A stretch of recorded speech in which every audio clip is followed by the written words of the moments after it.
Leadership ultimately comes down to creating conditions of trust within an organization. That earning the trust and respect of your subordinates is critical, because when it's all over and done with, you're not going to win any fights as a leader. Your troops are going to win those fights.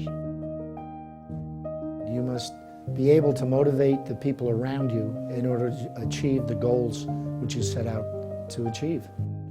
It doesn't get any better than that someone who says, I'm going to go do this. I'm going to take the onus is on me to establish a nonprofit like the Cost of Freedom. And I'm going to take action, and I'm going to do this, and I'm going to change people's lives. That's what a leader does. No commander has portrayed the concept, leading from the front, more literally than a young colonel named George Washington that volunteered in 1775 to take charge of our fledgling Continental Army. Amid barrages of bullets and cannon fire, Washington had been known to ride his white horse, saber drawn, galloping into battle in front of his troops. And under the most trying conditions, Washington remained with his soldiers while at their winter encampment at Valley Forge. Leading from the front secured our independence. George Washington was a great leader. He was a man of exemplary character. He believed in and loved his men and placed their welfare ahead of his own, and you could see it in their loyalty to him.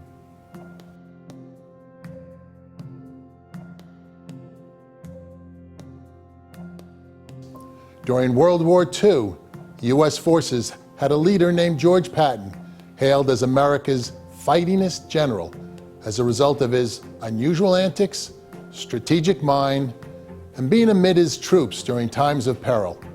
Patton physically and mentally led from the front and was both revered and feared by those that served under him. This man carried pistols with ivory handles to boot. His men respected and loved him.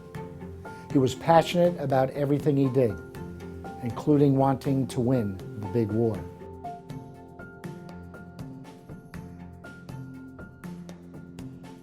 We had taken quite a beating in Kasserine Pass in North Africa, and I was truly beaten, and that's when General Patton came in as Third Army, and from that point on, we were pretty damn successful.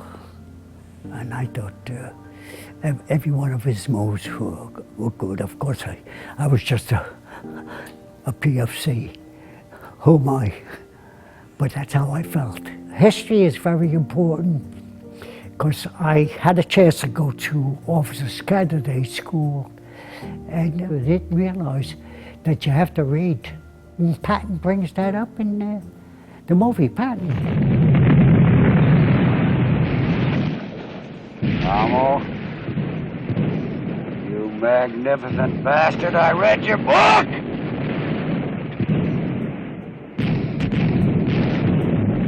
And that's a true story, that he read his book. In the movie, he did say, "You bastard, I read your book." Because I was there. We beat the hell out of him. Vietnam brought a new type of war to the forefront, and with it, a new type of leadership. Ended up going over to Vietnam in 1970. 69-70, and I was an E5 in the infantry. I spent a year in the jungles. Luckily, I got through it. Tried to take care of men. Sometimes I ended up being the leader of if it wasn't a squad, it could be a platoon, and at one time a whole company, because we ran into some bad stuff, and we lost our commanding officer and a couple of different guys, and so I had to take over for a couple of days, which wasn't fun, but it showed me the responsibilities of what you have to do to keep all the men together and safe as you can be. And it wasn't as if you had a leadership situation there. It was more a team. The more you could work as a team, the better and safer you were. And so that's what we did.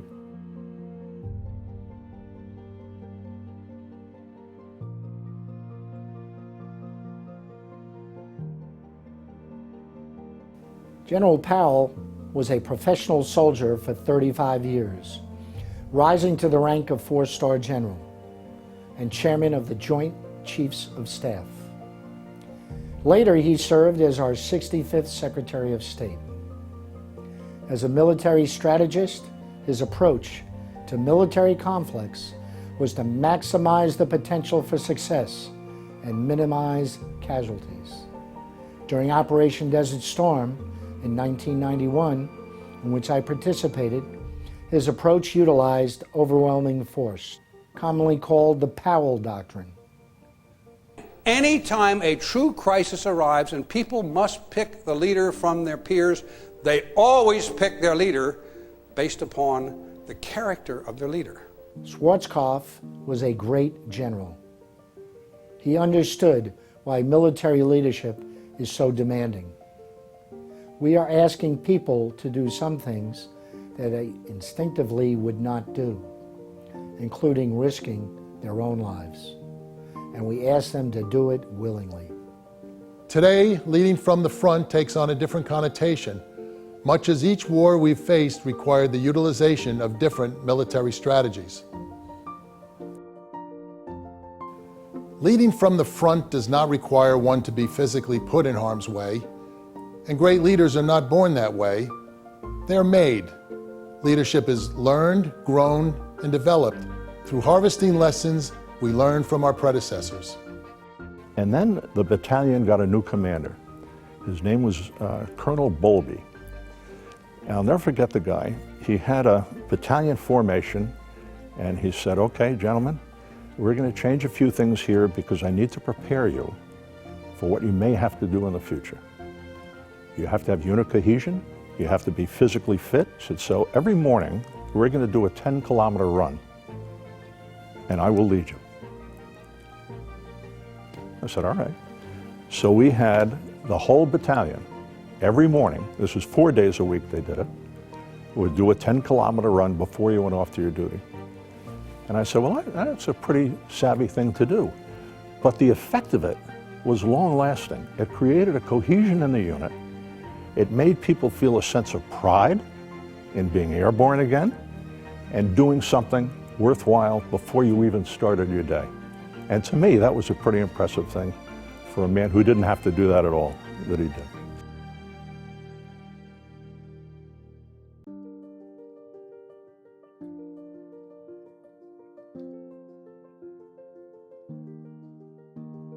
Truth of the matter is, a team leader, a good team leader does two things only. He completes his mission and he takes care of his people in that order. That's the bottom line. That's the way it works. And taking care of your people is simply every decision you make is in your teammates' best interest. That's it. It's that simple. True leaders, rise to the top. They don't need to let you know that they're the leader, that they're wearing the team captain on their jersey, or, they don't have to boast about it.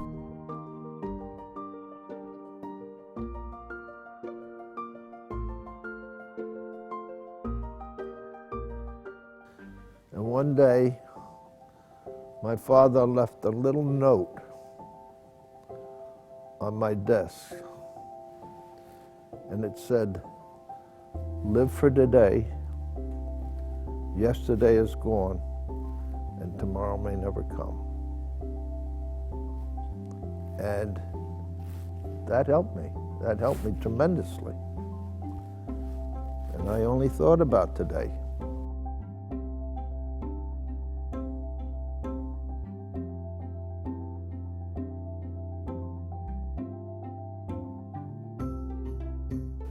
Leading from the front means there is something today worth leaving behind for the generations to come. Listen as our veterans share their legacy. Somebody has to walk point. So I did that. But I felt comfortable doing that because I was always looking for everything, branches being broken, movement on the trail, anything, and I tripwires. And I always felt safe when we were doing that. I don't know if that's leading from the front. That's just kind of common sense going up and saying, hey, we're going to be safe if I do it. If somebody else does it, maybe not so much.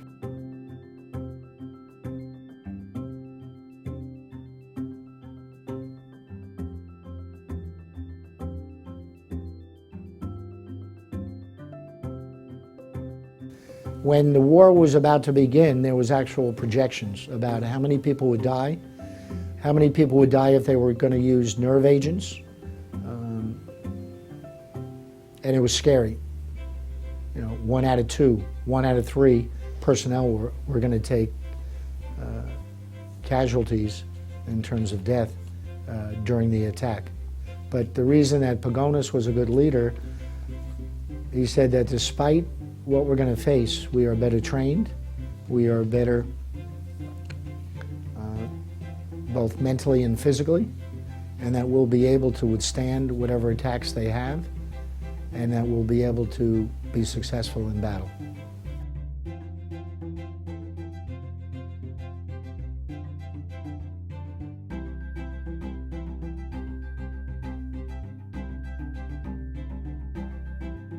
So I think that your actions, are you physically fit? Do you seek to make yourself a better leader? Are you educating yourself? Are you doing these things that make you a better person? And then you set up your troops for success and not failure. You show them, this is the best way I know how to do this. And it gives them an example maybe to look at and to strive for. They have to see something positive. They also have to know that you care. Soldiers don't care what you know until they know that you care. You can speak all kinds of wisdom, but until they know that you care about them, they're not going to listen to your words.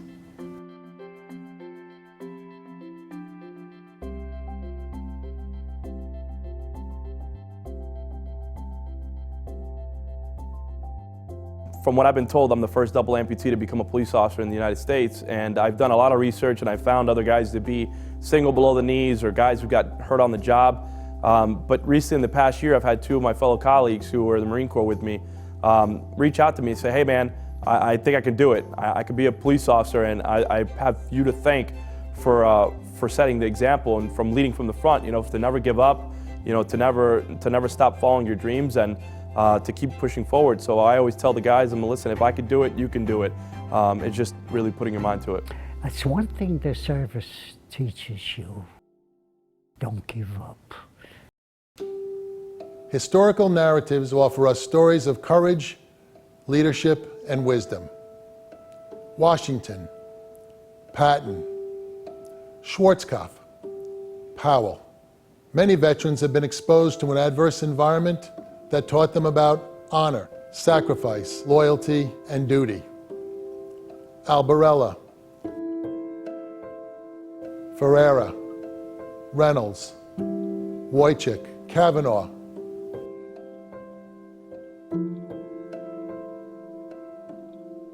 Latham, Evans, and others. It is now up to all of us to learn from our past so that we can carry that torch forward to the generations to come, so it can someday be said, well done, thy good and faithful servant. I just want to say thank you to every person who's ever put the uniform on, no matter what branch or service or what era. To me, a veteran is a veteran, whether you served 1 year or 10 years or 27 years.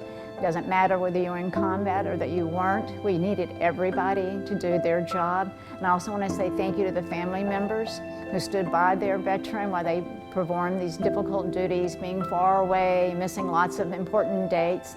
It takes a family to make a veteran, to make a serviceman successful.